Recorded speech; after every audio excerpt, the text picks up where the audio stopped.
Honorable members, good afternoon, and welcome our distinguished guests in the gallery, and request, of course, all members that today we are debating budget vote 18 correctional services. Can the secretary read the order? Debate on vote number 18, Correctional Services Appropriation Bill. The Honorable Minister, can you take a podium?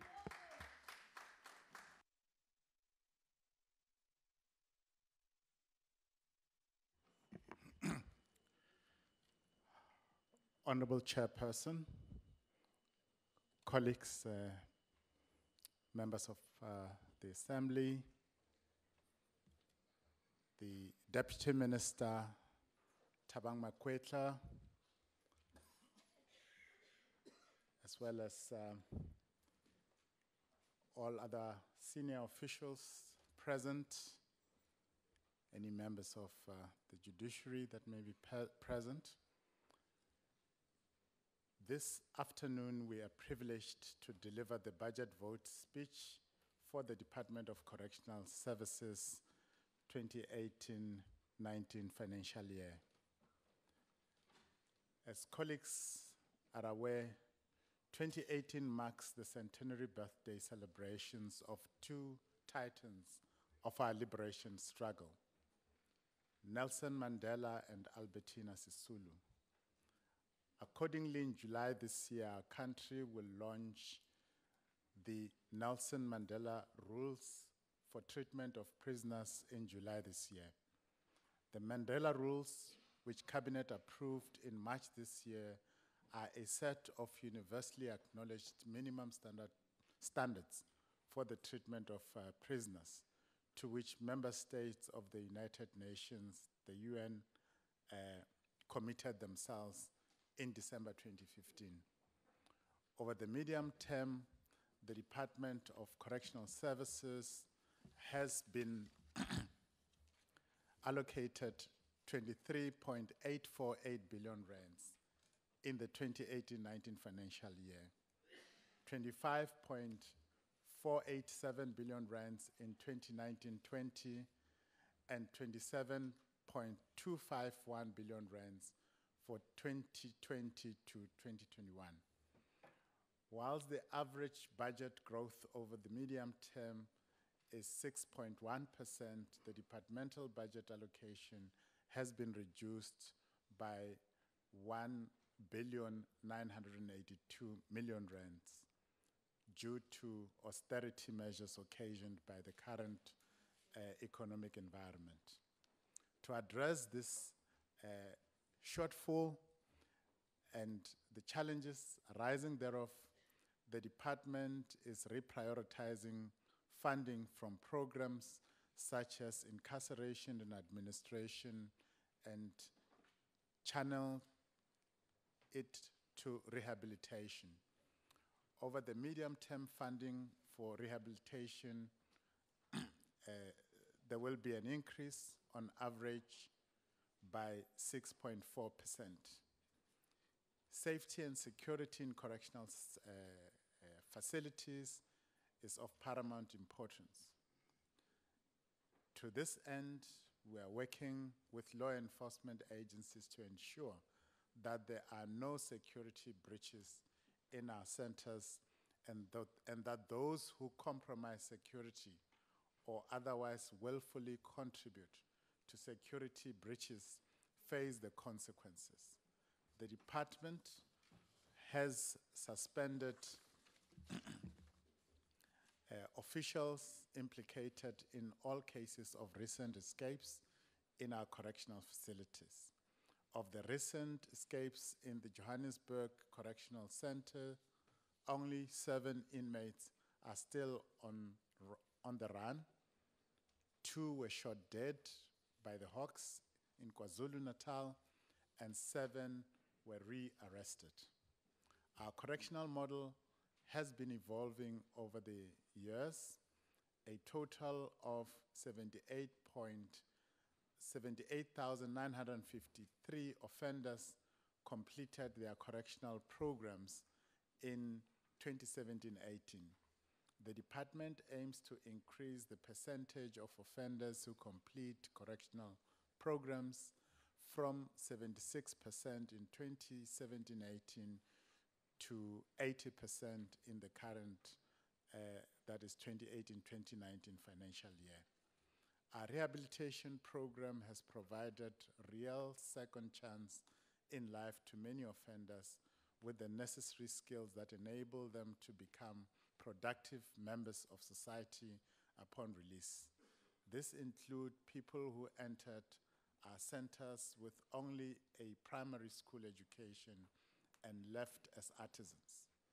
As of April 2018, DCS had 163,114 inmates in its 243 correctional facilities nationwide, comprising of 45,294 remand detainees and 117,820 sentenced offenders. This is way above the 119,000 bed capacity that we currently have. We continue to address the challenge of overcrowding through pursuit of a multi-pronged strategy, which includes the strengthening of diversion programs, alternative sentencing, creating additional bed spaces, better management of the parole system, and promotion of successful social reintegration and reduction of reoffending. As part of the rehabilitation program, inmates are increasingly participating in community development initiatives throughout the country.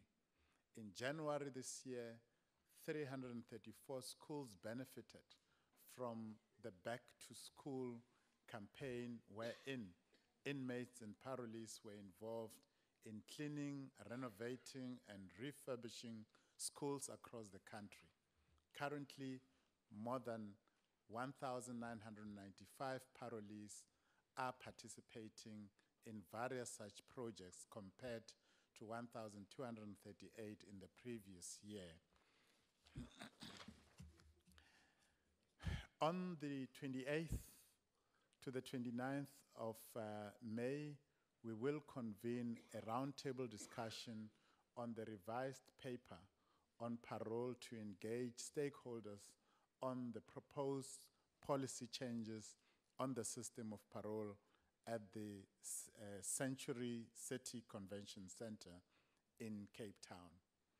It is worth noting that South Africa will be launching the Nelson Mandela Rules for the treatment of prisoners in July this year as part of the centenary celebrations of Nelson Mandela's birthday. The Mandela Rules were approved by Cabinet in March this year following a lengthy process undertaken by the United Nations in revising the minimum standard rules for the treatment of prisoners and renaming them after President Mandela. Let me take this opportunity to acknowledge the tireless efforts of the many men and women in uniform in our correctional services who continue to dedicate themselves in ensuring that the objects of our white paper and of our Corrections Act are realized, and that is to ensure that we incarcerate inmates in humane conditions, we provide them rehabilitation and care, and ensure that through the skills that we provide them, we put them in better stead, that they would be able to be socially reintegrated into society and become a positive influence within society, whilst at the same time we reduce incidents of recidivism or reoffending, as has been manifested in the statistical data that has demonstrated that since the start of this administration, we have been able to achieve a steady increase in compliance with parole conditions and in ensuring that inmates on community corrections do not offend or reoffend. As the latest statistics indicate, that we have reached anything between 98 and 99% in the recent year or two. We really think that we would not have been able to achieve these higher levels of performance in realizing the goals of correcting offending behavior if it was not for the commitment that has been demonstrated by all our staff, and therefore we think that they deserve acknowledgement given the difficult conditions that they work under, especially in the light of the, the reduced numbers of staff as a result of, amongst other things, the austerity measures under which all of us in government have to render services in terms of our mandates.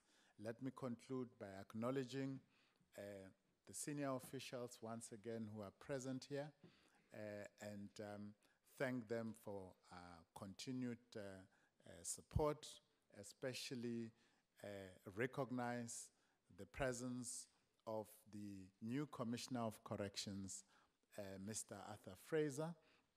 And just for the record, the DA would recall that a few days ago, the court did confirm that their matter has no urgency and was thrown out in an attempt to get rid of him. So we will continue to work as a team at the helm of the organization to ensure that we realize the goals of the department. Thank you very much. Thank you very much, Honorable Minister. Honorable Acting Chairperson.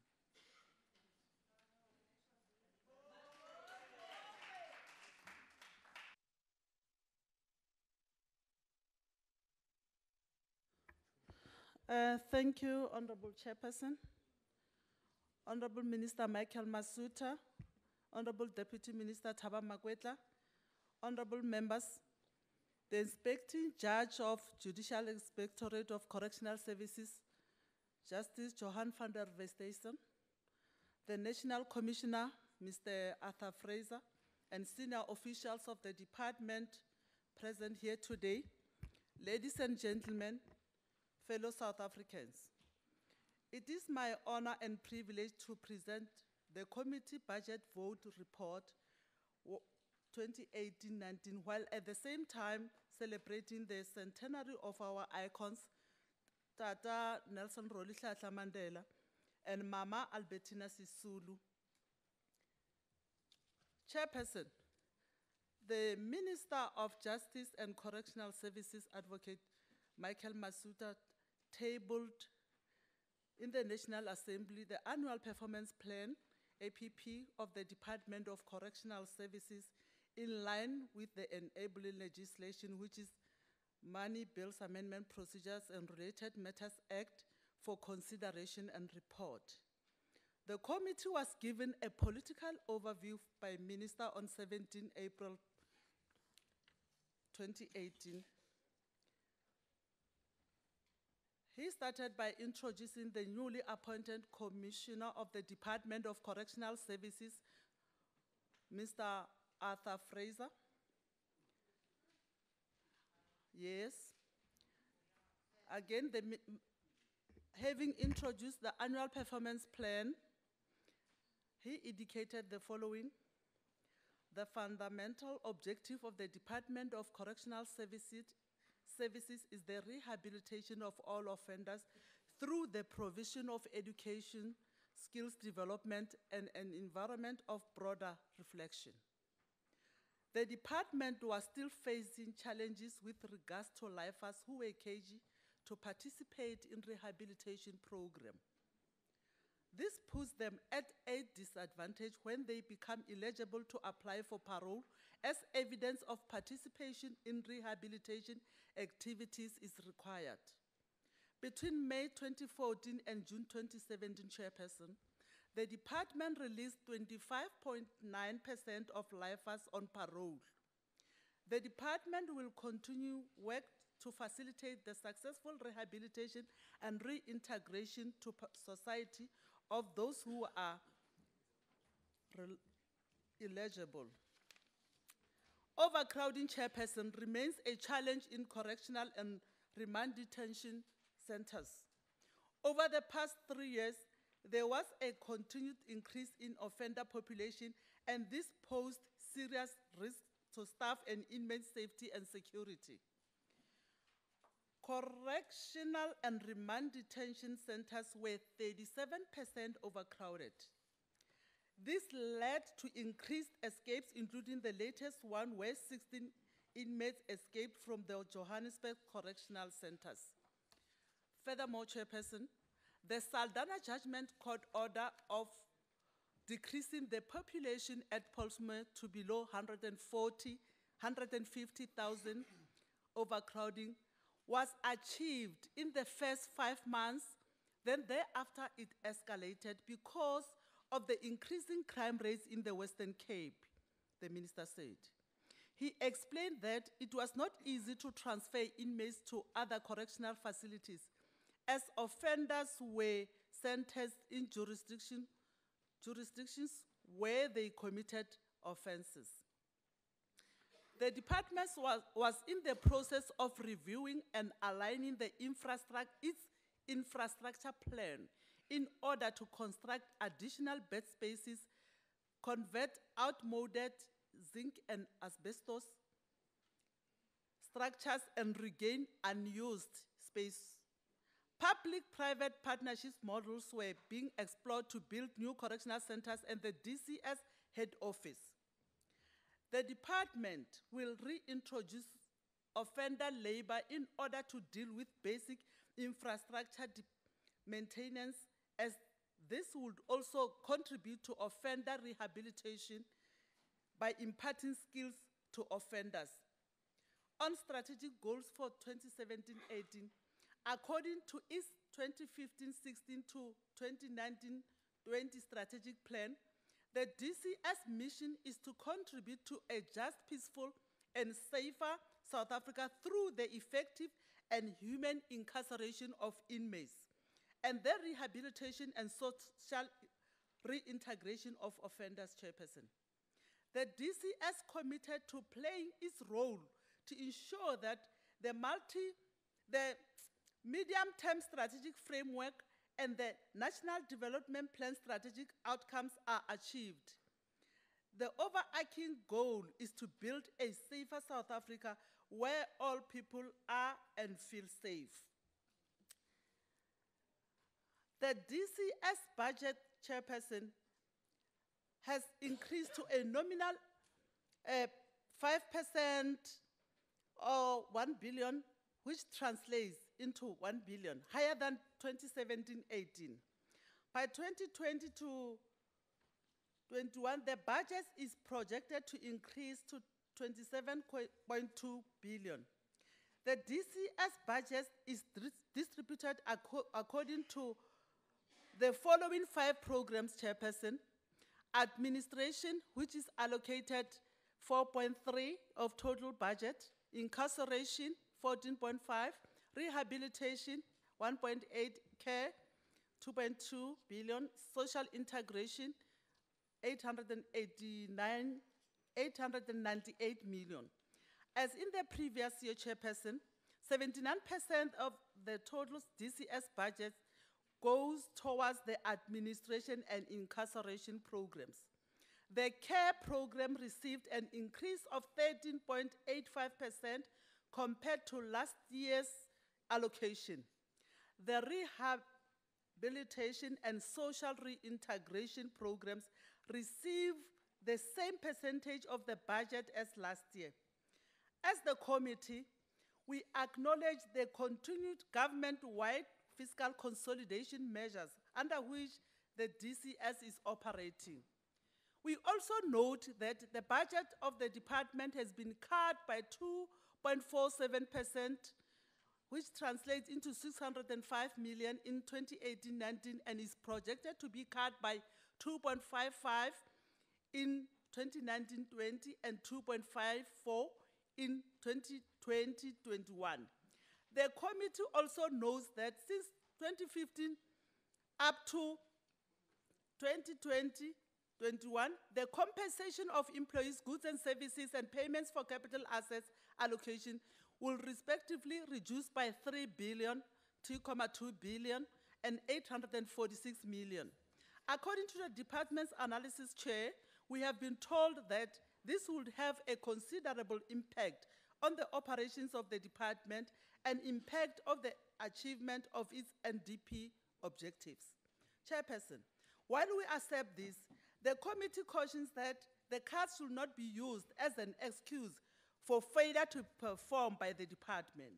We are saying this because some allocations have been reinforced and are growing at a nominal average of over 5% over the medium-term expenditure framework period. Last year, we said that the department should learn to do more with less. We continue to emphasize this, and we believe that stability and prudence at senior management level will assist in mitigating against the cuts. We have made a number of observations and recommendations, Chairperson, in our report, which I'm not going to repeat here. We, however, plead with the Honorable Minister and Deputy Minister Makwetla and the DCS to take heed of our recommendations and respond to them timeously in order for us to discharge our oversight role over the DCS and GIGS. Chairperson, the majority in the committee realized that the problems of overcrowding cannot be attributed to the Department of Correctional Services alone, but to all the players in the criminal justice cluster. Another major factor affecting overcrowding are long delays in finishing renovations and adding more bed spaces in correctional centers. This is also not a problem caused by inefficiencies of the Department of Correctional Services. It is a public works issue. Public works should provide adequately to the DCS and other departments to deal with their infrastructural and maintenance challenges. That is why we have been asking for the department to consider building its internal capacity to carry out renovations and maintenance using offender labor where feasible. Chairperson, we welcome the assurance from the Honorable Minister Masuta and his deputy that this is now being done and we will hold them and the department to account, to be accountable on this. The department and inmates are already doing a lot of good work, which transfers invaluable skills to them in the farms and factories owned by the Department of Correctional Services. Participating in renovations and maintenance of correctional centers will give offenders useful skills for when they are released and search for jobs in the construction sector. Chairperson, as the committee, we are concerned with the slow pace of the rolling out of electronic tagging. The targets for electronic monitoring are not projected to increase in the medium term. The department can be more ambitious with its targets as electronic monitoring could play a significant role in down managing the inmate population.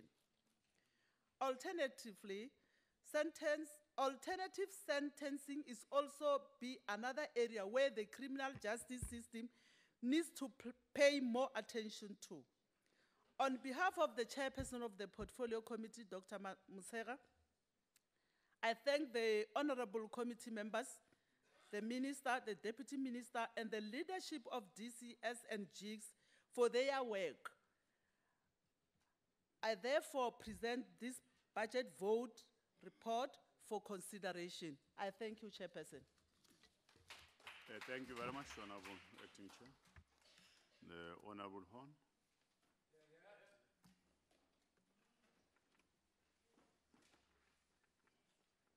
Thank you, Chairperson. Overcrowding in our correctional facilities remain an issue that is both deeply concerning and the cause of much of what is wrong in our correctional facilities, contributing largely to the scourge of escapes, corruption, bribery, drug smuggling, and use within these facilities. And while we once again have heard the same old promises today about a multi-pronged approach to address overcrowding, it is to be noted that it was certainly delivered with more or less no conviction by the minister, and with good reason. Because, Chair, when this minister took office, we were promised an additional 6,800 additional beds in our correctional facilities by the end of this parliamentary term. What has, however, been delivered? Not even around 1,000. But, Chair, what is really astounding is the manner in which both the minister and the department is able year after year, briefing after briefing, to divorce itself completely from the failures that led to this appalling state of affairs.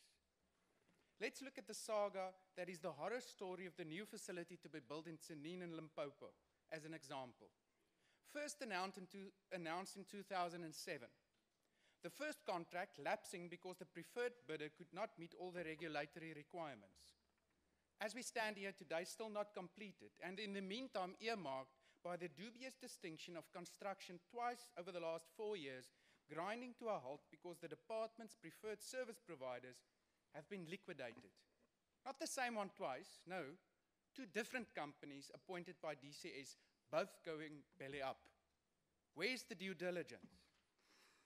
And now this year, colleagues, as is to be expected, we have yet another inflated promise regarding the creation of new bed spaces.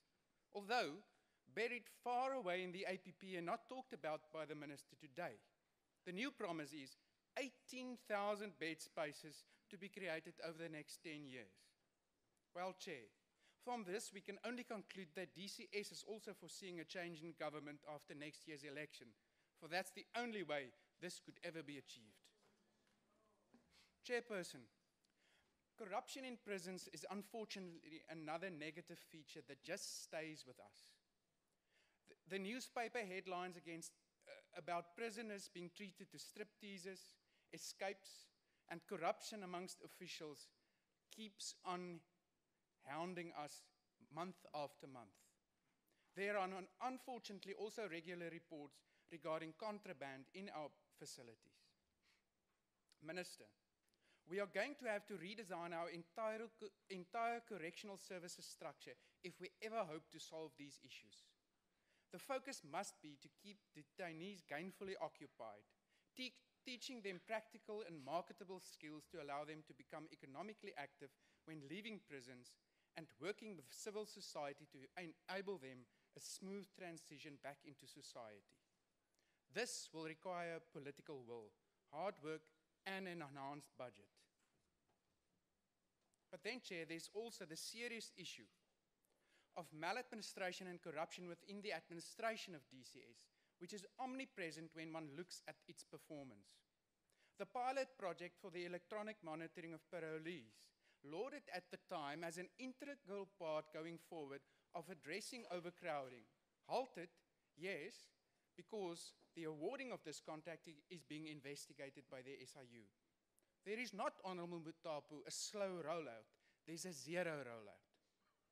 The Bosasa and SA Fence and Gate matter, where despite spending more than R1 billion since 2005 to erect fences and install surveillance equipment in correctional facilities around the country, we still have only broken prisons and broken promises. And then, of course, in true DCS style, despite scathing findings on this matter by both the SIU and the Hawks, yet more contracts, one worth R500 million being awarded to Bosasa and another to an affiliate of Fence and Gate receiving an IT tender worth R378 million, both in 2017 under the political leadership of this minister and in the face of the advice of the then Minister of Finance. Chair, the new dawn for DCS, which was delivered by President Ramaphosa and which enthusiastically was endorsed by Minister Masuta, was of course the appointment as National Commissioner of one Mr. Arthur Fraser. the ex-DG of the State Security Agency, who has become synonymous with the corruption-related PAN project, on which yet another R1 billion was spent to set up an unlawful parallel network of state security operatives without following proper processes. Are we to believe that this sinner will now turn into a saint? No, Chair. If this is an early indication of what we are to expect of the Ramaphosa presidency, South Africa is in for more of the same. More corruption, more theft from the public purse, more redeployment of cadres when they are caught stealing. President Ramaphosa promised us a new dawn, but yet at DCS, he has already delivered the type of destruction South Africans believed only Jacob Zuma was capable of. I thank you. Thank you very much, Honorable Mulawut.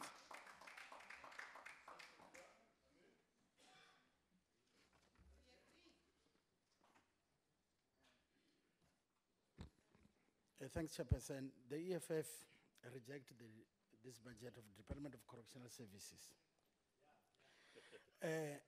because we fear for the West, not only for the society, but for our brothers and sisters, friends and family members who are incarcerated in the correctional services.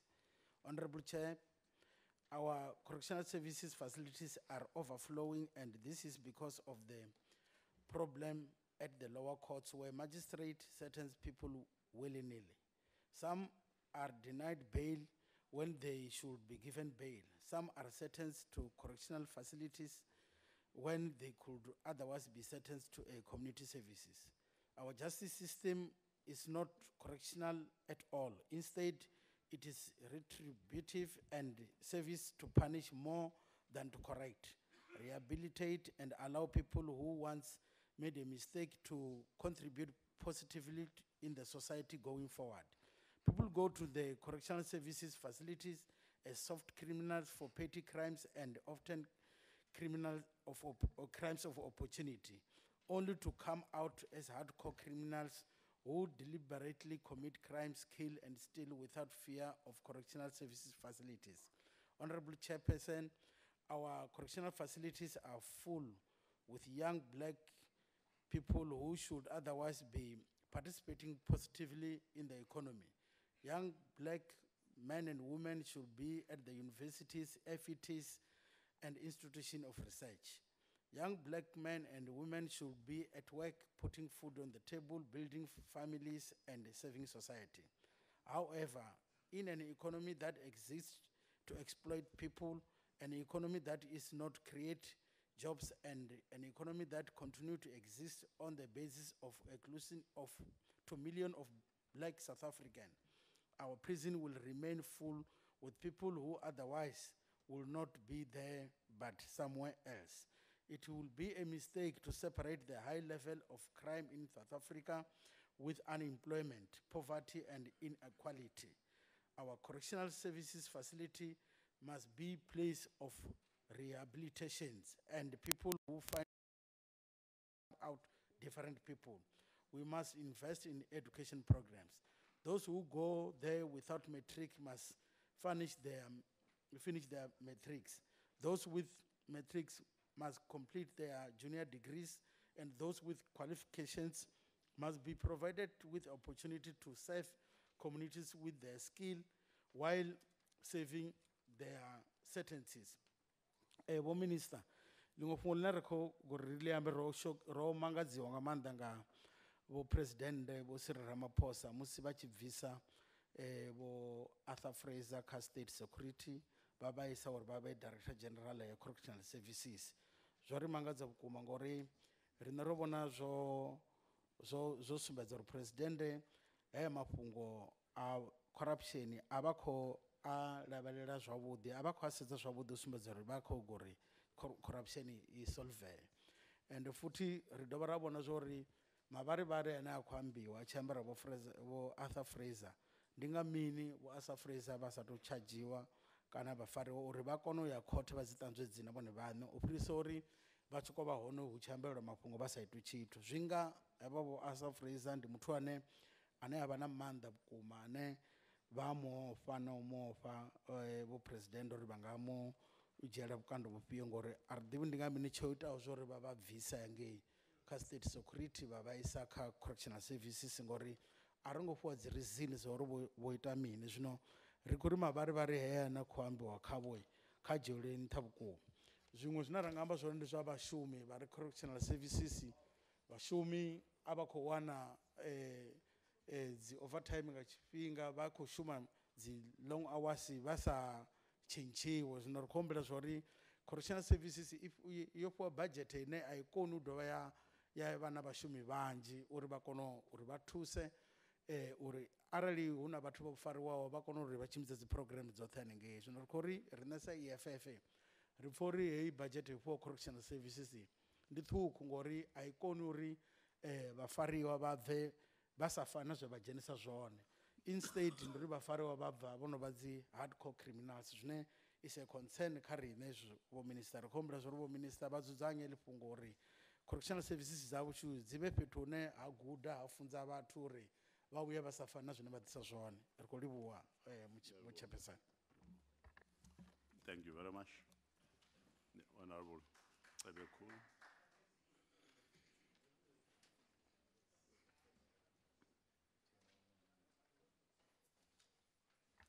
Thank you, Chair.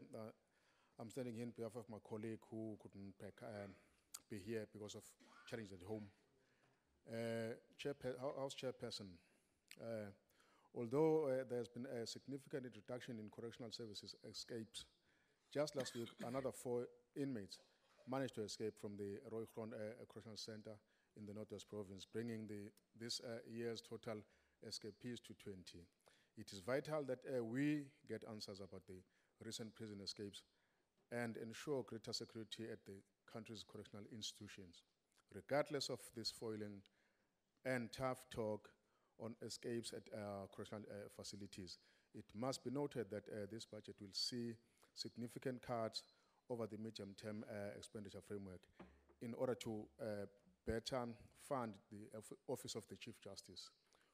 While the Chief Justice Office requires more funding, it would ill thought of the department to cut on the incarceration budget and the maintenance of the facilities. Currently, according to the Civil Society Prison Reform Initiative Director, Professor Lucas Manting, in spite of thousands of complaints of assault recorded by the department, the Independent Police Investigative Directorate and the South African Human Rights Commission, there hasn't been a single prosecution of a correctional official implicated in the death of the detainees for years now. Chairperson, overcrowding, infectious diseases, human rights violation, rehabilitation of offenders in our system remains some of the issues that plague our prisons. Chronic overcrowding leads to a host of other problems, including illness and the horrific scourge of sexual violence that plague our prisons, where appalling abuses and acts of sexual perversions are perpetrated on helpless and unprotected prisoners. More than 2 decades since the advent of democracy and 10 years after the release of the Jali Commission's report into allegations of corruption, maladministration, and violence in the DCS, legal seems to have changed in South Africa's prisons, where human rights violation seem to be the order of the day. We must ensure that dignity of our incarcerated is restored and that conditions in our prisons fulfill human rights requirements. Chairperson, kuyinselelo enkulu ukubuka isimo la khona amanye amazwe kumanjena sekwazi ukuthi avala amajele ngenxa yokwehliswa kwezinga lobugebengu, ukuba thina uhulumeni usacabanga namanje ukuthi indlela elula ukuthi kwakhiwe amajele amaningi ukuze kugcinwe abafowethu abasuke bonile. Mningi imicabango uhulumeni ofuneka ayibuke engalekelela ukuthi kwehliswe ubugebengu ezweni lakithi ukuze singabi nabantu abaningi abagqunywa emajele, ngoba abanye ababoshwa benza amacala angatheni ekugcineni baphume sebezigebengu ezinkulu. Ngizwakalisa ke nokho siyiqembu la FP ukuthi siyayixhasa ibudget. Thank you. Siyabonga, Mhlonishwa. Honorable Deputy Minister, take the podium.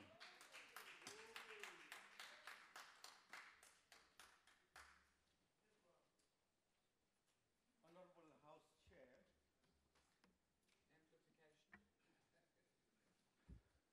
Thank you.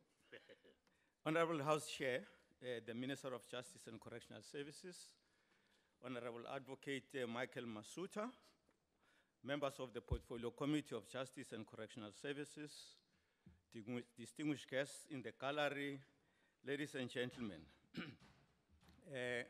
Let me just say that it is not out of contempt that I will not respond to matters that the Portfolio Committee members have raised here.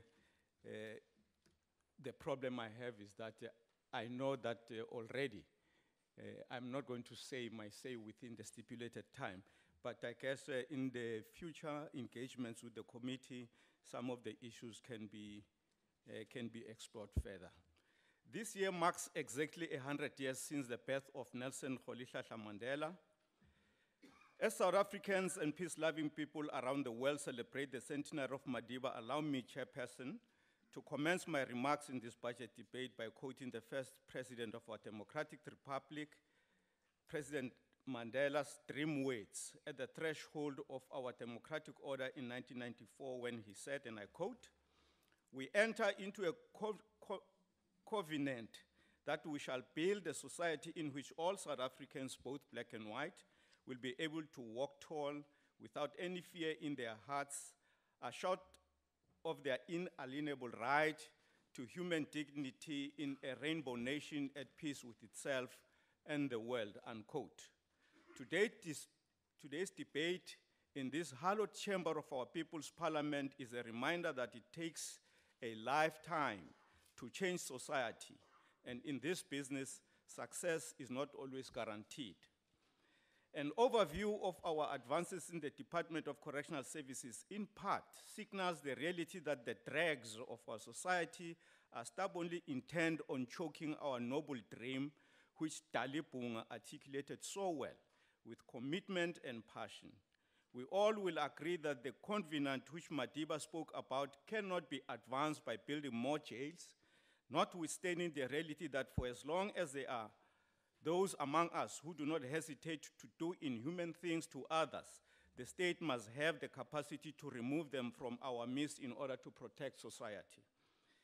With a fresh memory of the departure from the world of the living of struggle icon Nomzamo Winfred Matigizela Mandela, allow me to deploy the superior orality of the internationally acclaimed poet and patriot, Professor Korapetse Kgositsile, and say, to the memory of all the legends of our struggle, may your eye condemn us till the end of time if we ever betray our mission, unquote.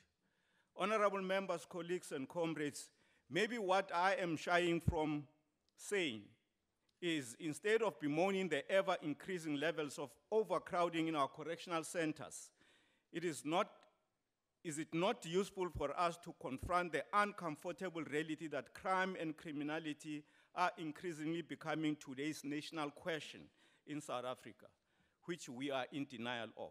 Can we for a moment shift our focus away from the statistics of the population behind bars and focus our inquiry on what is happening in our communities and society in general?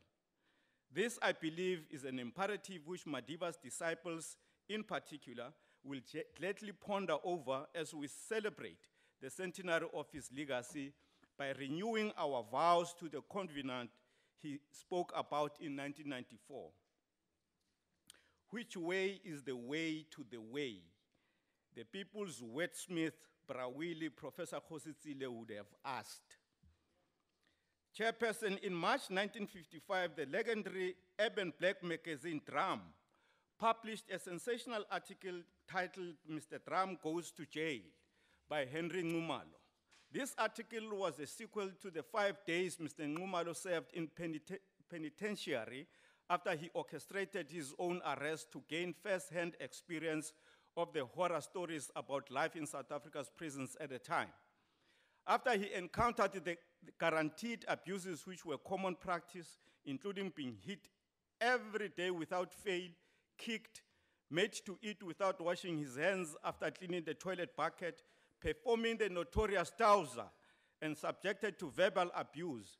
Mr. Drum opined as follows, and I quote, "My account makes it clear that prisoners are in fact treated like beasts, that they are degraded, humiliated, and leave jail in a worse moral state than when they went in.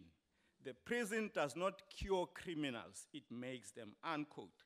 From the above experience, Mr. Nxumalo came to the important conclusion that, and I quote, "The reason why prisons became breeding places of barbarity, crime, and vice is simply because prisoners have no effective means of redress.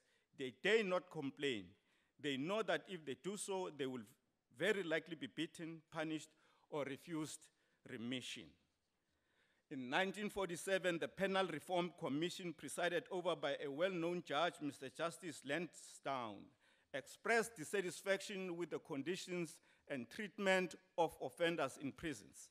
In particular, the commission stressed the importance of allowing prisoners full opportunity to complain. The commission recommended that inspectors of prisons should be appointed whose sole attention is directed at the duties of the position. This proposal was made 70 years ago. Chairperson, honorable members, from this literature, I could not find no better cogent, rational, and firm contextualization of the need for the independence and vibrancy of JICS. Anything to the contrary can only be regressive. It is therefore pleasing that in the last annual report of the Judicial Inspectorate for Correctional Services, the inspecting judge, Judge Johan van der Westhuizen, expressed satisfaction with the considerable successes JICS has attained. These include consolidation of the administration and organization of JICS, which encompasses the augmented numerical strength of their workforce, infrastructure, and JICS branding. JICS was able to attend to incidences of violence on inmates by officers in centers such as Brandvlei, Tswelopele, Helderstrom, St. Albans, and Thohoyandou. The above successes notwithstanding, JICS still has a number of crucial challenges to overcome, which include the ongoing inadequate resources pertaining to both personnel and infrastructure. The present capacity of JICS allows, on average, inspection to be done once in 3 years at each of the 243 correctional centers in our country. This is woefully below par. And, of course, the underdeveloped conceptualization of JICS institutional and operational independence. This impedes and constrains the proper fulfillment of JICS mandate. The budget of JICS in this financial year is 71.2 million, a nominal increase of 2.5 million from last year's budget of 69.4 million. What this means is that to register progress, our managers must value every cent in their budgets, be diligent, and display thrift in their application.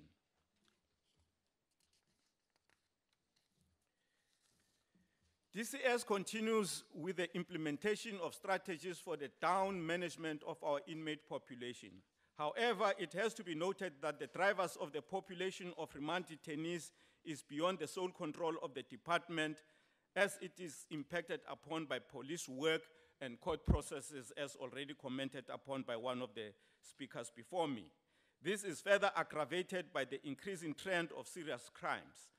The Department of Correctional Services continue to participate in the criminal justice system subcommittees, where the issues of remand detainees are discussed, including the JCPS cluster approach to the management of overcrowding. These strategies include measures taken prior to first court appearances, methods of first appearances, and methods of fast-tracking certain remand detention cases.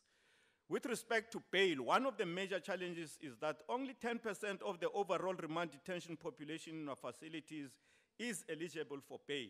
The majority of detainees, because of the seriousness of the crimes committed, as the minister has already indicated, do not qualify for bail. Furthermore, those who qualify for bail are mostly unemployed and/or do not enjoy family support. This matter is receiving attention in various engagements within the National Efficiency Enhancement Committee and its provincial structures, including other structures of the criminal justice system. In our evaluation of overcrowding, we should bear in mind that the drivers of the overpopulation in our correctional centers are predominantly located in the activities of the upstream components of the value chain of the criminal justice system. The Department of Correctional Services is only a price taker because it is located downstream in our business value chain. However, the present conjuncture has been aggravated in part by our own subjective weaknesses. These include, among others, the weaknesses around the management and accountability for resources dedicated to infrastructure delivery and maintenance. The facilities component is still to acquire the requisite levels of management discipline to achieve the desired headway. There are other programs in our strategic plans which were intended to impact positively on the overcrowding problem that have since been discontinued. These challenges are further exacerbated by the objective constraints placed on the department by the increasingly acute low levels of financial resources. Chairperson, the City Press of the 6th May 2018 published an article entitled Pollsmoor Pipeline, questioning why government was not focusing more on keeping people out of prison, which is a more cost-effective and humane solution. The article was passionately written, extensive, and covered a broad spectrum of issues in and around corrections in the Western Cape. The writer is an informed journalist with a reputable stakeholder, the Vets Justice Project. The expose is indeed valuable as it helps to educate the public about challenges of our country. What is regrettable, though, is the doom and gloom picture it paints and the one-sided account presented in the narrative. Because of the blind-eyed approach the writer treated efforts of the Department of Correctional Services with, the submission as a whole borders on being nihilistic. It fails to acknowledge the determined efforts the department is making to give credit where credit is duly deserved. As the Minister of Correctional Services will be the last to invite petty quarrels over matters of deep public concern. However, it would also be wrong not to appreciate the extraordinary measures the Department of Correctional Services took to comply with the order of the Cape High Court by converting Pollsmoor Medium A and Goodwood Correctional Facility into full remand detention facilities. Maintenance work at Pollsmoor is still not attended to. However, we will not overlook the relief to inmates brought about by the drastically reduced overcrowding. The work is commendable. Honorable members, the Department of Correctional Services has formal partnerships with different stakeholders, including non-governmental organizations and faith-based organizations for the successful reintegration of offenders back into their communities. These partnerships include initiatives such as parolees and probationers who attended a training course at Kgoshi Correctional Center during October last year with UNISA for the purposes of equipping them with various skills, including how to start their own businesses. The focus of this program was on how to identify employment opportunities as well as training on financial management of small businesses. Going forward, the UNISA Chance 2 Advanced Program will be rolled out in 3 regions: Gauteng, Limpopo, Mpumalanga, and Northwest, the Free State, from the 1st to the 3rd of September 2018. 165 parolees will be trained. Other parolees and ex-offenders are currently participating in a learnership program in agricultural skills at Sonderwater Management Area. They are receiving a stipend of 2,400 during this learnership. It started in November 2017 and will run for a period of 12 months. This month, a further 140 parolees are being trained by Sunrose Auto Body in welding and penal beating until July. These are just some of the efforts to promote the employability of parolees, probationers, and ex-offenders. Honorable members, His Excellency President Matamela Cyril Ramaphosa, in his State of the Nation address, urged all of us to embrace the spirit of Tumamina in our different pursuits and stations in our lives as citizens. In this regard, I am proud to associate myself with the Department of Correctional Services because contrary to public perception out there, I am still to be in a department whose employees have made the Tumamina spirit their second nature. At Correctional Services, we will continue to urge our employees to remain exemplary. In Gauteng and the LMN region, the department collaborates with local business persons to renovate and build houses of indigent families, including child-headed households. The Department of Correctional Services officials collectively raise funds to purchase furniture and bedding for these families, a practice that is common and ongoing. More than 10 such interventions were executed in this year under review. In addition, the department also continued with its wheelchair project collaboration with Hillsong Foundation over the past year. 620 wheelchairs were distributed to various deep rural communities in the West Coast, the Southern Cape, Mpumalanga, the Eastern Cape, and Gauteng, bringing relief and changing the lives of destitute, handicapped citizens in our poor communities. This brings the number of wheelchairs distributed to 3,000 since the inception of this project in 2014. The department will continue to expand this project during 2018-2019. Furthermore, the department's officials continue to play a critical role in various community development projects. For instance, correctional officials in the Southern Cape contributed 180,000 to purchasing a school uniform for learners who lost their belongings during the Knysna devastating fires. The White Paper on Corrections in South Africa 2005 says, and I quote, "Our new strategic direction towards making a fundamental contribution to corrections in South Africa incorporates a profound understanding of where the DCS fits into the corrections framework. Our new strategic framework also incorporates the important notion that the Department of Correctional Services is but one crucial role player in creating and maintaining a correcting environment for South Africa's children and the youth," unquote. Over the past year, we have observed improvements in creating awareness about the importance of the reintegration of parolees and ex-offenders into communities. A key pillar in this regard has been the hosting of community outreach programs which were attended by, among others, parolees, ex-offenders, representatives of private sector and civil society formations. More than 328 such community outreach activities were hosted across the country. Please conclude, Honorable Minister.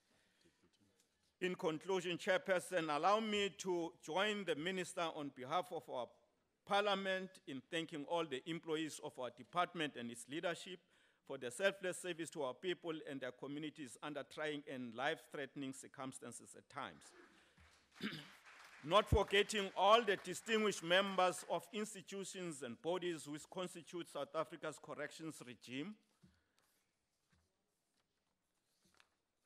As President Mandela said, the programs and efforts of the Department of Correctional Services must help give us prisons worth of our democracy, prisons that help secure our freedom. Thank you very much. Thank you very much, Honorable Fitan.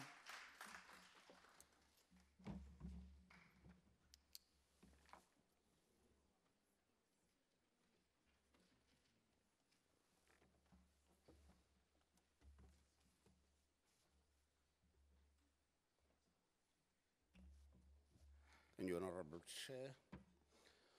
South Africa's current prison system and approach towards correctional services has not proved to be an effective crime deterrent. At the same time, the conditions in our prisons are, in some instances, inconsistent with the prisoner's rights and, most importantly, with alternatives to incarceration such as behavioral change and prevention. This notwithstanding the fact that the Department of Correctional Services has, in the current financial year, been allocated a budget that is almost the same as that of the Department of Basic Education. Here's to some fresh thinking. By making prisons comfortable, you are inadvertently showing how much you love to have prisons and prisoners. This is basically a foreign concept to Africa. This expenditure with deeper and strategic thinking could have been shifted to other priorities that address the root causes of crime. We need to rethink our investment with regard to holistic crime prevention. Incarceration should not, in our view, be an isolated activity. Our prisons are overpopulated already. That's why there is a need to rethink. As a nation, we must use the public purse so as to make prisons a last resort and therefore relegate the responsibility of rehabilitation to the private sphere of the family as a first point of call.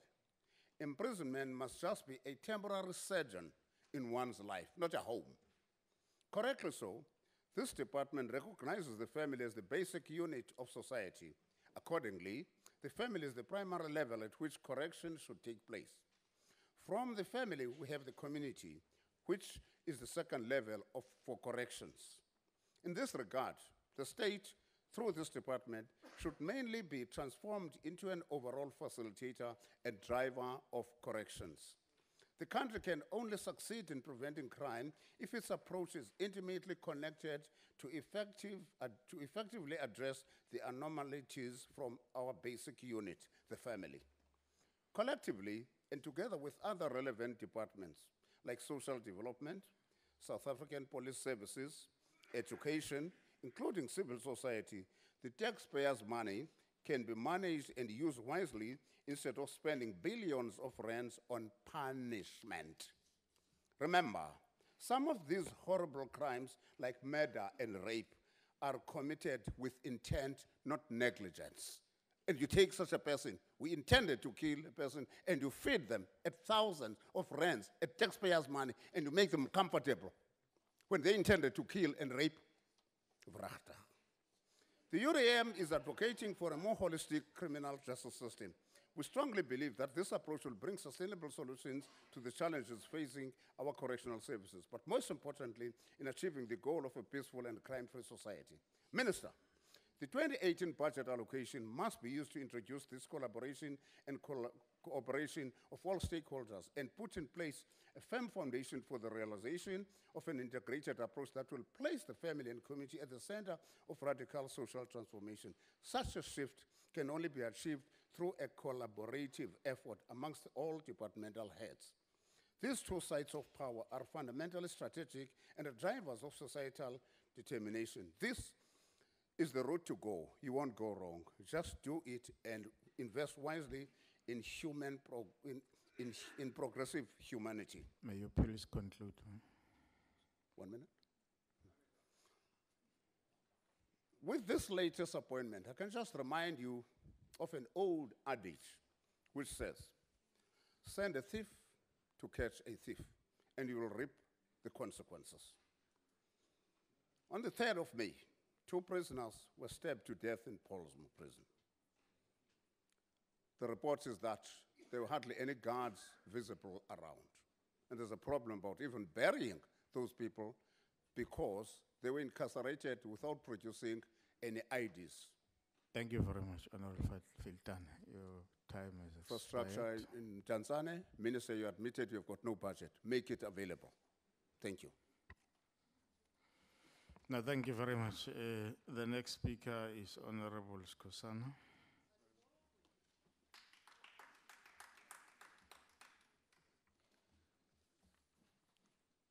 Ngiyathokoza sihlalo ohloniphekileko, the Honorable Minister of Justice and Correctional Service, Honorable Masuta, the Honorable Deputy Minister responsible for Correctional Services, Honorable Makwetla, honorable members, and distinguished guests. The African National Congress rises in support of the budget vote on correctional services. Under colonialism, prison camps were widely used by colonial rulers to ensure an accessible supply of forced labor, Mass arrest and detention without trial led to overpopulated in prisons, a fact which was used by the colonial powers to their advantage. Colonial empires were built on the backs of their prisoners who provided cheap and readily available labor force for underpaid tasks. Then the state played a role of being a provider of unskilled black labor for the mines through the penal system. Blacks were considered more appropriate to do unskilled and outdoor work. Apartheid policy promoter and former Minister of Justice, John Foster, saw this as something that enabled the government to develop self-discipline and a positive approach to work in general. Honorable Chair, prisons were never meant to rehabilitate offenders. They were merely warehouses for prisoners. No regard was given to reintegrating them back into society upon completion of their sentence. These are the kind of establishments which we inherited, prisons and not correctional centers. I've heard the Honorable Filtane is still referring to correctional centers as prisons. I think it's still the thing that we are still in that era of apartheid. So we've converted them into correctional centers as the African National Congress. These are the kind of establishment which we inherited, as I've indicated, Honorable Chair. The ANC was seized with this challenge and resolved to transform not only the judiciary and the jurisprudence to reflect our constitution, but also transform prisons into correctional facilities. A prison was meant to dehumanize and kill the dreams and aspirations of those in conflict with the law. Honorable members, the late South African reggae singer, Lucky Dube, paints us a picture in his hit song titled Prisoner. The lyrics are as follows, and I quote, "Somebody told me about it. When I was still a little boy, he said to me, crime does not pay. He said to me, education is the key. As a little boy, I thought I know what I was doing. But today, here I am in jail. I looked all around me, but to see nothing, but 4 gray walls staring at me. The policeman said to me, son, they won't build no schools anymore. All they will build will be prison, prison," close quote. Next time I won't just quote it, but I will sing it.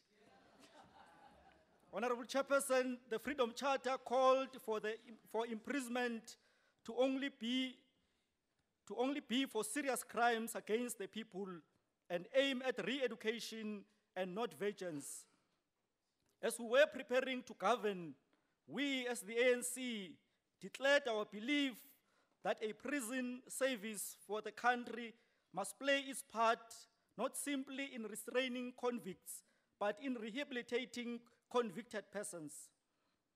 This is because we understood that overcrowded and authoritarian jails are crime factories which dehumanize their inmates, feeding a culture of violence and despair.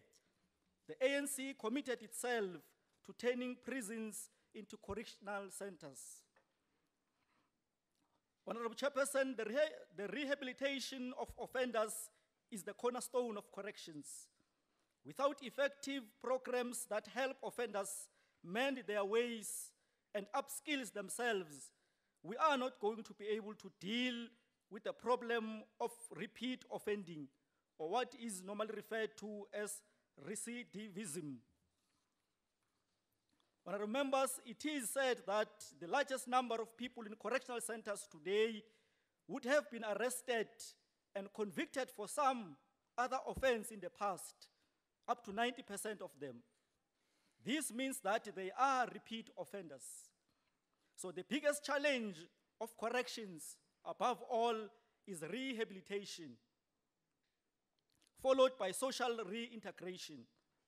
The latter is important because if prisoners are released to conditions that are not conducive to reintegration, they re-offend. The rehabilitation program complements the other DCS programs with needs-based services and interventions that are supposed to facilitate offender rehabilitation and enable offenders' social integration once they are released from incarceration. Honorable Chairperson, the rehabilitation program is the second small allocated program in this budget, with only 8% of the total allocation to the department in the 2018-2019. Now, this program has been allocated an amount of 1.8 billion rands, which represent a nominal increase of 2.13% as compared to the 2017-18 allocation. The budget will reach 2.2 billion rands over the MTEF period in 2020-2021 financial year. Now, the sub-programs are allocated as follows. Offender development, it's 859 million rands. Correctional programs, 535.2 million rands. And psychological, social, and spiritual services sub-program, it's at 466.7 million rands. Honorable members, the department has always done well in achieving targets under the offender development sub-program, as it achieved all its targets last year. I think we can give them a round of applause, honorable members. There was a larger percentage of sentenced offenders involved in correctional programs, such as further education and training, skills development, and psychological and spiritual services. Chapter 12 of the NDP talks about building safer communities and emphasizes the role of the DCS, the role that the DCS should play in improving rehabilitation and reducing recidivism. It is under this imperative that as the committee, we continue to encourage the department to gradually prioritize its resources towards rehabilitation. Honorable Chairperson, it is indeed a decade of huge success for formal education in correctional services, following an achievement of a 76.7% matric pass rate in 2017 academic year. I think they deserve a round of applause, even from my left. Yeah, I heard the Honorable Bomlaudzi raising this matter, that we need to make sure that our offenders, as they get out of correctional centers, they should have been equipped with these skills, having matrics and diplomas. Indeed, the department is on the right track. I think it should be congratulated. Now, this is, Honorable Chairperson, it is an improvement of 4.6% from the 2016 academic year. Now, for the third time in a row, the department has surpassed the 70% national average pass threshold, and 4 schools recorded a 100% pass. This is a huge milestone for the Department of Correctional Services, as it registered the highest number of matriculants, which are 233, since the inception of formal education in 2007, when it only had 1 school with 21 inmates. Honorable members, the 76.7% pass rate is comprised of 48 admission to bachelor's degree, 55 admission to diplomas, and 39 admission to higher certificates. This is an enormous improvement when compared to the 2016 academic year, as it only registered 40 bachelors, 47 diplomas, and 12 certificates pass rate. Honorable Chair, last year, the allocation to rehabilitation was increased sustainably. However, this did not happen this year, but the committee understands the economic situation across governments given the spending cuts. Honorable members, what we hope for is that the budget cuts do not affect the work of the DCS farms and workshops, which are a source of revenue and ensure self-sufficiency, so that the department does not buy everything that that is consumed by inmate. It also help to give inmates skills to use once they are released. As a form of rehabilitation, Honorable Chair, we also support the Minister's reintroduction of offender labor to help with minor maintenance of DCS infrastructure. We are always disappointed when we visit correctional centers to find that minor leaks on taps and pipes, painting on walls, etc., that they have to wait for the Department of Public Works, whereas there are healthy inmates who could be trained to fix those. Honorable Chair, we understand that rehabilitation is not the responsibility of correctional service alone. In this regard, the NDP says that, and I quote, "The country should address rehabilitation through correctional services from an institutional point of view, and in society through community and societal transformation process. Active citizenry, an efficient criminal justice system, and effective coordinated partnerships with civil society and the private sector are key components of a sustainable strategy for citizen safety," close quote.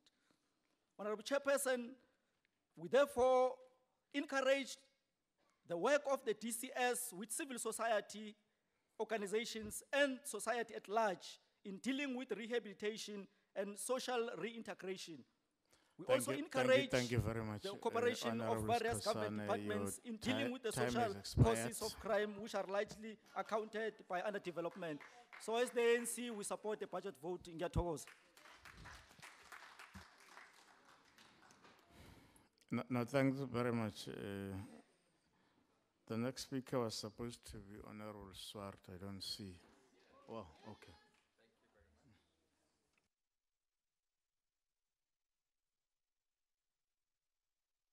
The ACDP is concerned that funded posts will be reduced from 42,000 to 39,000 due to a reduction in funding. Now, we appreciate that there's an across-government fiscal consolidation with 605 million less to this department, but surely there must be some political accountability for this. This reduction, and across the board, 85 billion over 3 years, is as a result directly of corruption and state capture. And the ANC needs to accept responsibility for that. In addition, 50 billion revenue was collected less than was projected. Again, the ANC needs to accept accountability for this. This has also partially resulted in non-compliance with the Saldanha judgment relating to overcrowding in prisons. And whilst the Saldanha judgment relates to Pollsmoor, other inmates might bring similar court applications in other overcrowded centers. But Pollsmoor must be doing something correct, Chairperson, because last week, 4 robbers who recently stole a car from Cape Town managed to drive straight into Pollsmoor in an attempt to flee from the police. This is classic, as if Pollsmoor isn't already crowded enough.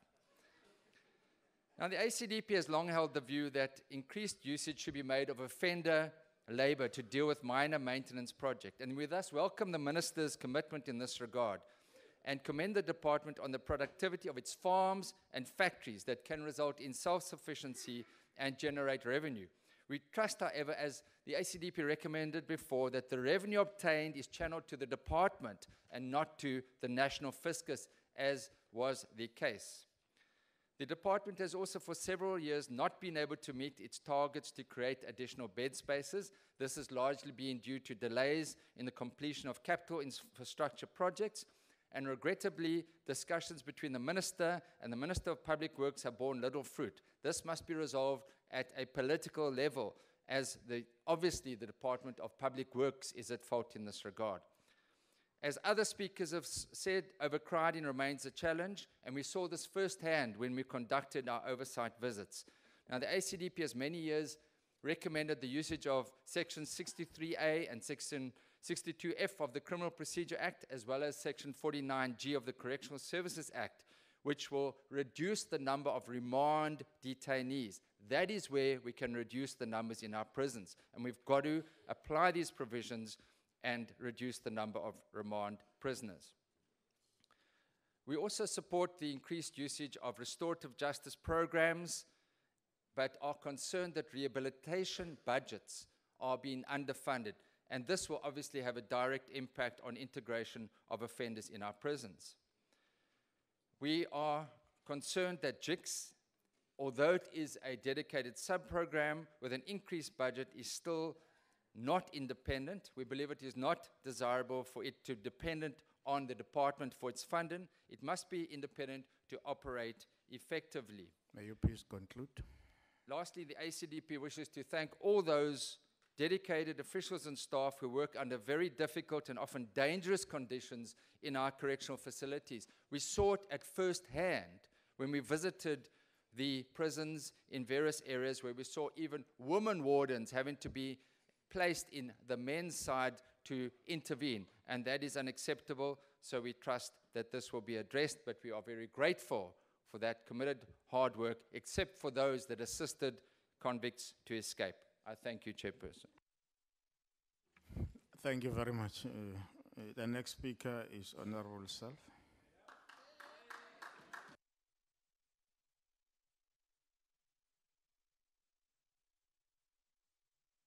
Thank you very much, Chairperson. The budget allocation for correctional services is, as always, a dilemma. It is very obvious that the budget is inadequate, and we need to allocate much, much more if we are going to achieve what correctional facilities are meant to achieve, yet there's simply not enough money to go around. Once again, this year, the budget is woefully inadequate. What we want to achieve are correctional facilities that aim for the rehabilitation of detainees in centers that are safe and hygienic, where gangs are kept in check, where offenders are properly fed, and where the DCS can actually concentrate on rehabilitation and upskilling of offenders so that they can be reintegrated into society better people than when they entered the system. Conversely, if we continue to underfund correctional services, we will simply warehouse offenders and they will return to society more criminalized than when they were admitted. But underfunding of correctional services is not the greatest challenge that the department is going to face. Let us stop for a moment and examine the caliber of the man that President Ramaphosa has chosen to lead and oversee this critical department.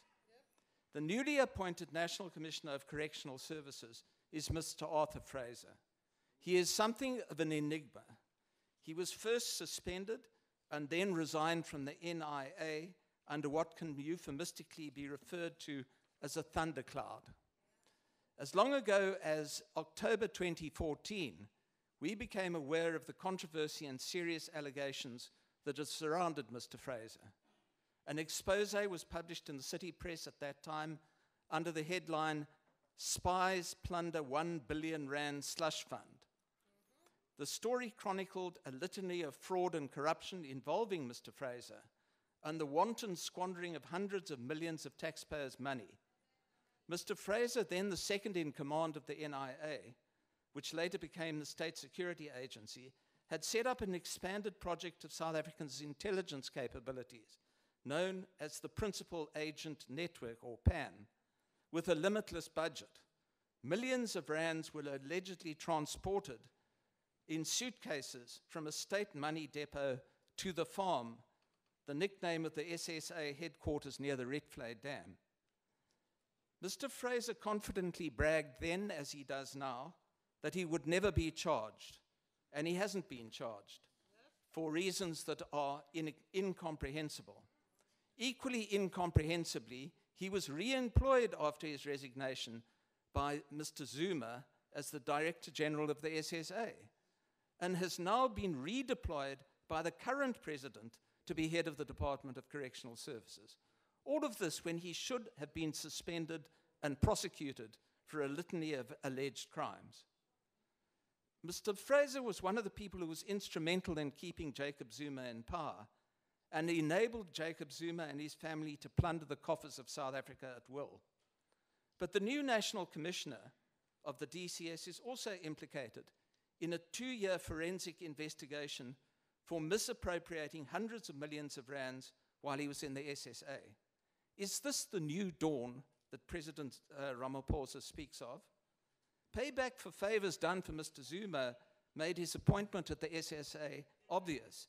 But for what reason would President Ramaphosa want to keep on such a liability on the state payroll? The principal agent network, Arthur Fraser's brainchild, was investigated by the auditors of the SSA for a 2-year period, who produced a report in excess of 300 pages. They reported back inter alia that PAN was riddled with wastage, corruption, nepotism, and that this warranted a full-scale investigation. The auditors, incidentally and lightly as an aside, were later placed in possession of CCTV footage showing how agents worked through the night generating invoices and documents and shredding others for the next day's audit, having installed surveillance cameras to spy on the auditors during the daytime. The PAN project was, simply put, a parallel and detached intelligence network that operated independently of the SSA or the NIA and had a free pass to do whatever they wanted on the strength of a forged document containing a copied and pasted signature of then Minister Ronnie Kasrils. It was a story of theft and corruption, of personal enrichment from a slush fund not subject to any controls. The final figure is in the region of 1 billion rands that was plundered from the taxpayer, and Mr. Fraser has still not been held to account. When an illegal server was removed from Mr. Fraser's private residence, investigators found 800 intelligence reports that he had failed to forward to the agency, and this obviously raises suspicions about where his loyalties lay. Now, Chairperson, this department has struggled for some time to function effectively and efficiently. Under Commissioner Modise, it made steady progress towards clamping down on corruption, improving its IT systems, and getting better financial control. With this shadow hanging over him, Mr. Fraser will not be able to provide the coherent leadership necessary to continue this improvement. And I'm sorry to disappoint the Minister, Mike. May you please conclude? We are going back to court, and for this reason, the Democratic Alliance will be challenging his appointment in court, and the papers will be lodged in the Pretoria High Court tomorrow. The courts, even the Constitutional Court, found that Advocate Simelani's appointment as the National Director of Public Prosecutions was irrational, since adverse findings had been made against him in the Jinwala Commission. If this was the case in Advocate Simelani, how much more so must Mr. Fraser's appointment be irrational?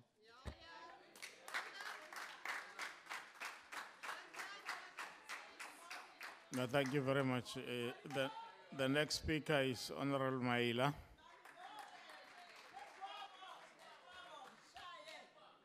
Thank you very much, House Chair.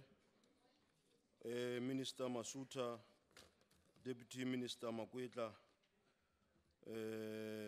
the officials of Correctional Services, led by Mr. Fraser, honorable members, distinguished guests. Being part of the Justice, Crime Prevention and Security Cluster, the Department of Correctional Services is charged with the responsibility of implementing chapters 12 and 14 of the National Development Plan, which focus on building safer communities.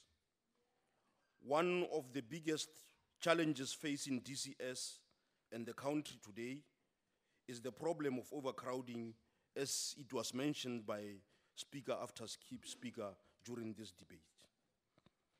The DCS finds itself at the receiving end of the problem, which in essence is a problem for the entire JCPS cluster. It is important that all the role players in the JCPS cluster, with its integrated approach, should do their best to ensure that DCS complies with the Mandela rules. We do not want to see a repeat of the Dudley Lee case. Equally, we do not want to see a repeat of the DCS being compelled by the courts to perform its functions as it happened with the Sonke Gender Justice and Lawyers for Human Rights case. As we celebrate the centenary of Tata Nelson Mandela, we should strive to implement the United Nations standard minimum rules for the treatment of prisoners, famously known as the Nelson Mandela rules. Research by Africa Check shows that at the end of March 2016, South Africa's correctional centers had 119,134 bed spaces for its 161,984 inmates. The implication is that the overcrowding rate stands at 136%. The challenge is that the rate of overcrowding is not uniformly spread throughout the correctional centers. There are those correctional centers where the rate of overcrowding is very alarming, including Johannesburg Correctional Centers, Medium B, and Polsmo Correctional Center. Generally, correctional centers in metropolitan areas experience the worst overcrowding. There are various categories of inmates in the environment of DCS, which include sentenced and unsentenced inmates. In unsentenced inmates, we have remand detainees who include people in the pre-trial phase, people in the trial phase, observation cases to mental institutions, those awaiting extraditions, and those that are convicted but not yet sentenced. They are all in correctional centers. Deportation groups who are detained and released through warrants from the Department of Home Affairs. State patients awaiting placement at mental institutions. With sentenced inmates, we have those that are serving their sentences under the DCS, those that have breached their parole conditions, and those awaiting placement in rehabilitation centers. Without dwelling much on finger pointing, we need to come up with solutions to the problem of overcrowding in our correctional centers. And if we are to address this problem, we must determine the root causes.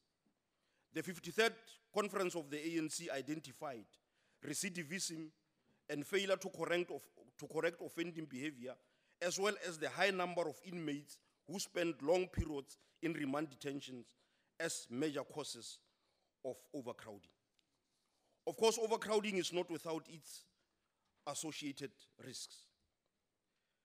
The risks include human rights violations, because overcrowding will outrightly prevent DCS from complying with the first of the Mandela rules, which state, no prisoner shall be subject to, and all prisoners shall be protected from torture and other cruel, inhumane, or degrading treatment or punishment, for which no circumstances whatsoever may be invoked as a justification. Often reports from JICS indicate that there are complaints by inmates that they are tortured and assaulted by officials at correctional centers. The department has promised to scale down assaults to 3.4% in 2018-2019. The department has also promised to scale down unnatural deaths to a very lower level. The Judicial Inspectorate of Correctional Services has an important role to play in this regard. The other risk is the issue of the spread of communicable diseases. Overcrowding makes the situation in correctional centers to be unworkable, and it creates opportunity for opportunist communicable diseases to spread. The overcrowding also causes worse conditions regarding issues like sanitation. The other problem, the risk, is the issue of violence and riots in correctional centers. Overcrowding at times is the direct cause of violence in correctional centers where officials are targeted, and at times gangs rise against each other. However, our men in uniform are still performing their duties under all these challenging circumstances. We need to come up with solutions to this problem. We may learn a thing or two from the Netherlands, which is one country which has been closing down its prisons. Obviously, our situation can never be the same with that of the Netherlands.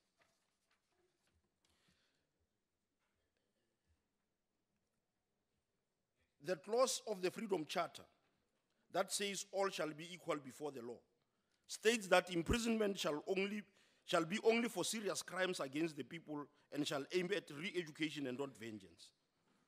There are petty crimes committed by people who are currently in correctional centers, unable to pay small amounts of bail and causing much pressure on the fiscus. Such cases should be addressed through alternative dispute resolution mechanisms and restorative justice. Offenders who have committed non-violent and less violent offenses should be kept out of correctional centers. There should be alternative forms of sentencing, which should include probation, community services, restitution, and house arrest. Those who are arrested for drugs should be sent to rehabilitation centers. We should also recommend issues like early release from parole, short sentences. The department is trying to increase prison capacity. The department was in the process of reviewing and aligning its infrastructure plan in order to construct additional bed spaces and to convert outmoded zinc and asbestos structures and regain unused space. The DCS is also contemplating engaging in public-private partnership models to build new correctional centers. These measures cannot be implemented by DCS alone. Parliament should improve its oversight mechanisms on integrated approaches towards service delivery. Because in this case, role players who are in the JCPS cluster, some of them because overcrowding does not rest with them, they are not seen to be doing best to ensure that the issue is resolved. The budget for incarceration is at 61% of the total budget. Obviously, we would like to see this situation changing, but the material conditions dictate that the situation should be as it is. The committee noted progress made by the department in complying with the Western Cape High Court judgment, the Saldanha judgment. And the committee welcomed the development of the draft policy framework to facilitate interstate transfer of foreign national inmates. The committee noted that there were thousands of foreign national inmates in our centers, of which 9,252 at that time were from the SADC region alone. The committee urges the department to redouble its efforts at working with other departments in the criminal justice cluster to down-manage the remand population and overcrowding in general. The department should make effective use of all applicable legislative provisions, including the bail protocols and Section 49G of the Correctional Services Act. 2 minutes to go. Obviously, there are issues that we need to put in their correct perspective. The issue of Mr. Arthur Fraser, the DA has taken this matter to court. But now they come into Parliament and canvass this matter. What do they want in Parliament? Do they want Parliament to be the judge? That's grandstanding. The DA always acts as holier than thou. But as we are speaking now, there is the case of Maretta Aukamp, who was employed by the Mayor Musimang in Tshwane, despite not meeting the required qualification or even misrepresenting herself. And you know what? Her reference is Mr. James Alf.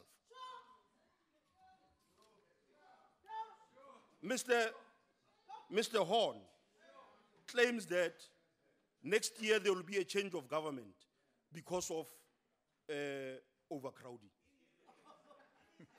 This is the highest form of hallucination that I have ever come across. Honorable Filtani,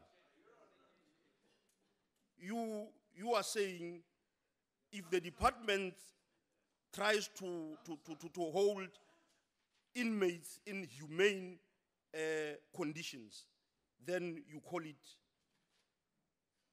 it making prisons comfortable. That is wrong. That is wrong. You must move with the times. You must move with the times. Honorable Lauzi, I agree with you. It will be very sad if an inmate can come into prison being a petty criminal and go out as a hardcore criminal. We must avoid such situations as much as possible as we can. Thank you very much, Honorable Maile. Your The time has ANC expired. supports the budget. No, thanks very much. The next speaker is the Honorable Minister of Justice and Correctional Services.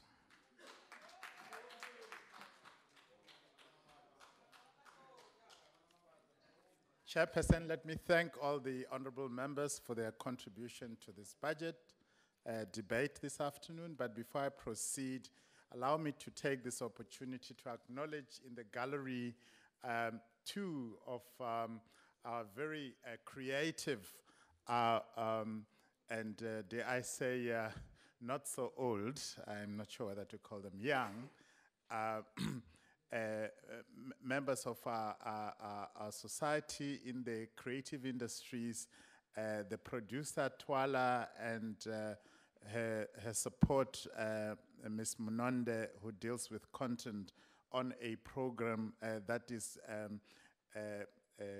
viewed on Tuesdays at 2000 hours on a program, Mzansi Magic, that showcases the work that we have started in the last 4 years of ensuring that we put the victim of crime right at the forefront in our program of parole and social reintegration of inmates, namely to ensure that offender dialogue at all times is given a chance before we can consider any inmate for parole.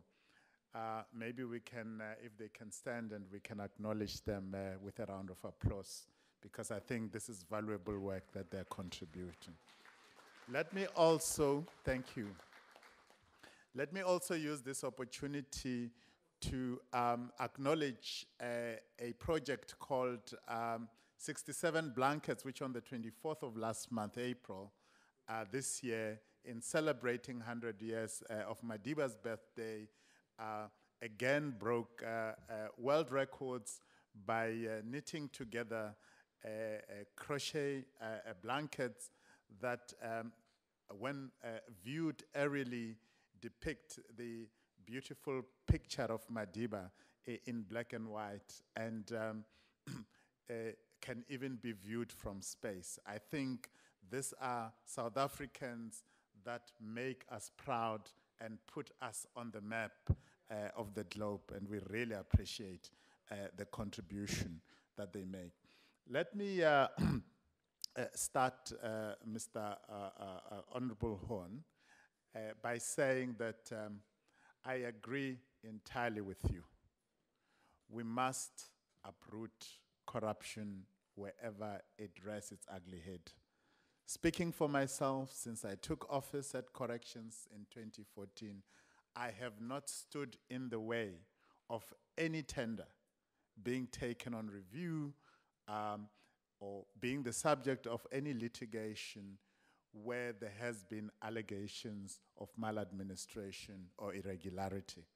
Either those tenders are the subject of presidential proclamation being investigated by the SIU, or where there are disputes between successful bidders and the department. Those matters are before courts, and I have not in any way impeded proceedings, especially as somebody who oversees the work of the SIU of the NPA, in ensuring that we uproot any allegations of maladministration and corruption, be it in the departments that I'm responsible for, or from any sphere of government, whether a municipality, in some far-flung corner of the country, etc. But you see, they say in English, people who live in glass houses don't throw stones. You know what happens when you throw stones when you live in a glass house? Your very own glass might just come collapsing on you. Ask Mayor Msimango in Tshwane. He is currently, if you think of frying a duck, one chef once said, you know, this duck is cooking in its own fat. And I think that should become one of the adages that's included in the Oxford Dictionary. You ask the mayor of Johannesburg, and he will tell you a story about his MMC of finance, who I don't know where he is now, with all the allegations of financial misappropriation, etc. You have been fighting Mayor DeLille left, right, and center. And guess what? She's giving you a run for your money. She's making sure that you taste a little bit of some of the venom that you like to spew around. She's making you swallow it whole. Isn't it nice? Well, we'll see what the voters make of this come 2019. All I can tell you is that my president is committed to ensuring that we uproot corruption everywhere and anywhere in all the corners of the Republic, and we will support him wholeheartedly. No half measures. We are all committed to ensuring that we clean up South Africa of any actual or perceived corruption image. I would like to agree with Honorable Mlaudzi that we cannot afford yet another lost generation. We cannot post-apartheid and over 2 decades of democracy find ourselves still stuck in the legacy of apartheid, where young black males continue to be the predominant component of our correction population. This has to turn around. This will not turn around because of more arrests. It will not turn around because of building more prisons. It will turn around because our commitment as the ANC to radical socio-economic transformation, which I'm yet to see in the Western Cape, by the way. If you look at the squalid conditions under which people in Manenberg, people in Khayelitsha, people in Gugulethu and Nyanga, where levels of violent crime continue to pick the charts in the entire world, a reflection of the failure of the so-called exemplary government under the DA to change South Africa for the better. Look where we are today. This morning, when I was going to address a media briefing, the regional commissioner for Western Cape, Mr. Klaas, says to me, you know, Minister Kele is doing a great job in ensuring that he puts his foot down to ensure that we rein in the criminals in the Western Cape. But you know what this has translated into? The last 3 to 6 months, I'm having to accommodate 4,000 more young offenders who are being collected every day for various types of crimes. Where is your socio-economic transformation program in the Western Cape to stamp up the underlying socio-economic conditions that are driving our young people into crime? Where are your programs to change the material living conditions of the people, the black people in the Western Cape, to ensure that the quality of life that's enjoyed in Camps Bay, that is enjoyed in Bishop's Court, becomes a steady, we're not saying overnight, but we're saying we begin to see a steady change. No, you go to Soweto. Go to Soweto, all right? We built you a state-of-the-art civic center in Johannesburg and in Pretoria. All you did was to walk in without having to do anything. Please don't claim any of the achievements of the ANC, even in those metros which you took over. Don't mislead the people of Johannesburg into believing that some of the improvement. Instead, you must acknowledge that since you took over power, what have you done? You have tripled the cost of municipal rates in those municipalities, and yet you are failing to deliver. People of Hillbrow were toy-toying. Now that you want to talk about Hillbrow, they were toy-toying that you're not even able to collect garbage, you know? Of all things that you could fail to do, how could you fail to collect dustbins? Hey? Is this the new DA government we should be looking forward to in 2019? Yes, our president says, Tumamina.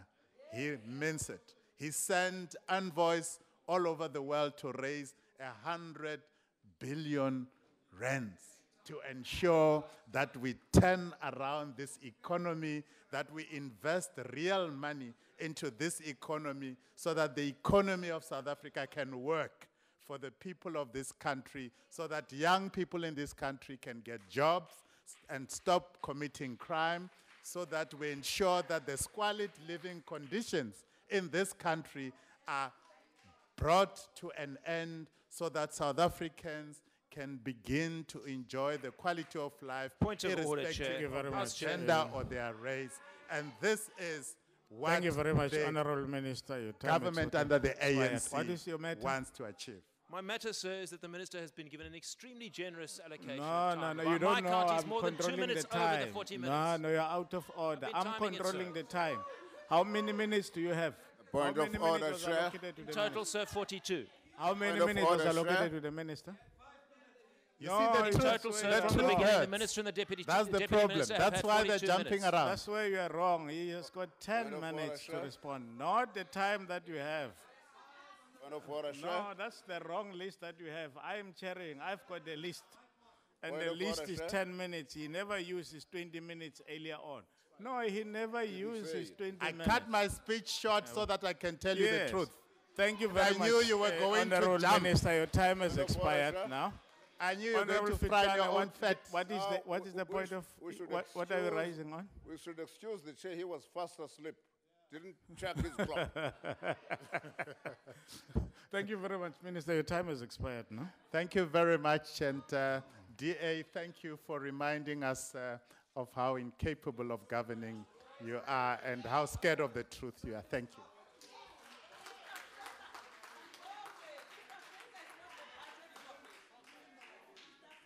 Order, honorable members. No, honorable members, you must understand, time are controlled by the chair. They are not controlled by yourselves.